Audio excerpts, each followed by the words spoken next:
Fox News outdraws broadcast networks in prime time. Fox News has done something once thought unthinkable. It beat ABC, NBC, and CBS across all of prime time this summer. From June through early September, Fox averaged 2.43 million nightly viewers between 8 and 11 p.m., edging ABC's 2.38 million viewers, NBC's 2.21 million, and CBS's 2.03 million viewers. It's only the second time in history a cable network has topped all three major broadcasters, the first time being 2020. Now, the scale of change is stark. In the year 2000, primetime hits like Friends or Survivor often drew 15 to 25 million viewers a night, while cable news shows rarely broke 1 million. Today, broadcast ratings have eroded so far that Fox can take the crown with fewer than 3 million viewers. In August, Jesse Waters, Greg Gutfeld, and Sean Hannity each pulled more than 2.5 million viewers, while the Fox show called The Five led all shows with 3.48 million viewers. Analysts note Fox spends far less on unscripted talk and news programming than broadcasters do on scripted dramas. Yet now it dominates the ratings. Okay, so what's the real message here? The message is no matter how high you're riding today, because all the big networks were riding high 25 years ago, your time will come. Competition will come for you. New technologies will come for you. Nobody was worried about cable news 25, 35 years ago, even 15 years ago, very often. And now it's number one. Fox News is number one. It's beating CBS, NBC, ABC. They are living on borrowed time. And the days of wine and roses are simply gone for broadcast TV. Good news for Fox, but it's also good news for anyone who can create interesting content that people want to watch. Let's dig a little bit deeper here, because I remember people laughing at cable news. CNN went on in 1980. They were still hammering the walls. Some of my friends were on that original broadcast, and it had tiny reviews, not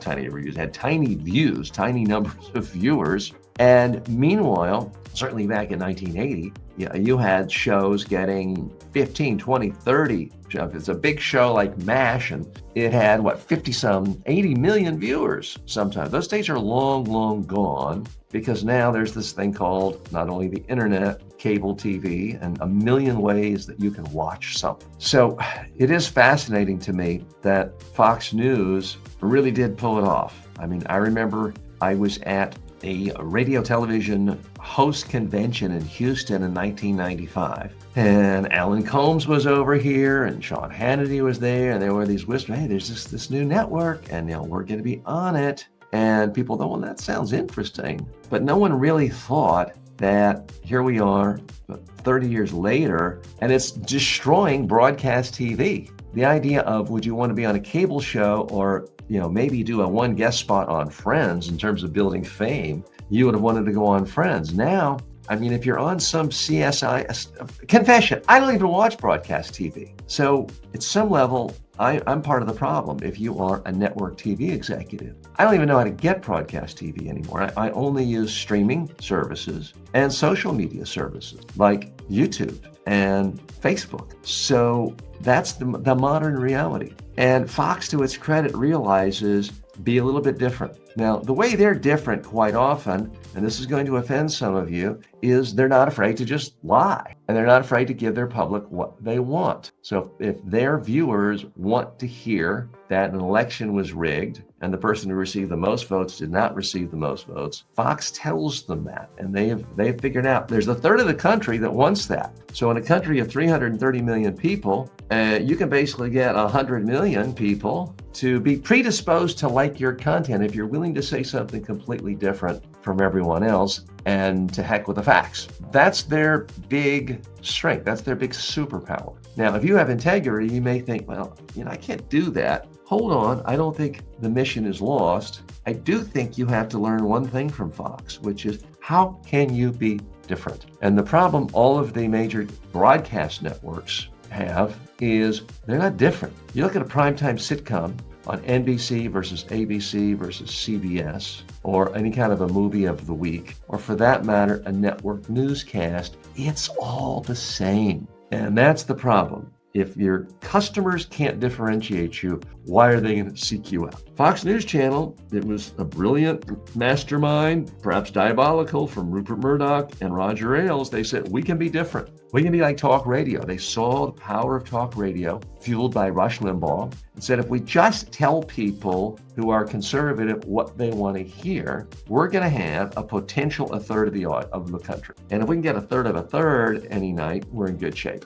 And frankly, if you can get 1% of the entire country, 330 million people, you got 3.3 million, you are number one. So it's a clearer path to getting 1%. And Roger Ailes and Rupert Murdoch figured that out, and Roger Ailes isn't reaping the rewards anymore. He's passed away, but Rupert and his kids and his grandkids and his they're still reaping the benefits of this. So again, what's the lesson for you? It's not that I want you to lie and pander. I do want you to give real thought to whatever you create, a product, a service, a YouTube channel, a podcast. How can you be different? How can you do something unique? Because I am trying to do that right here. I'm trying to be the only daily show in the world that analyzes the top business, technology, culture stories of the day, and specifically analyzes it through the prism of communication skills and personal development skills. And I don't have to have 1% of the world. I can do quite nicely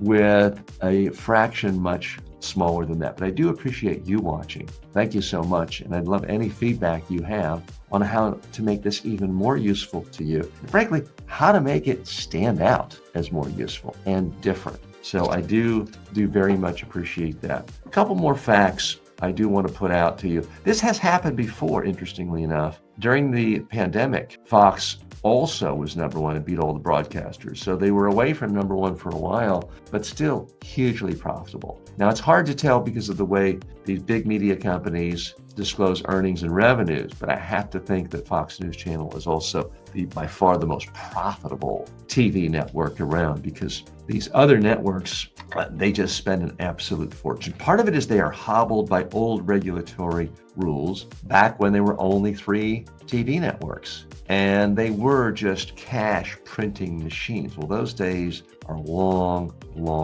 over. Okay, if you work at a network TV newscast or a network broadcasting programming department, maybe time to break out that resume, because it can't be happy times when you've spent months and months, sometimes years, developing a sitcom, testing a sitcom, airing it once, canceling it, trying 3 others, going to all that, finding something that's better than the others, and then losing to Greg Gutfeld, who could just come on and say, liberals, they're really stupid, right? And that gets better ratings than all the work you've put into all the creative energy. And that is the world we live in. So you got to get ready for the future.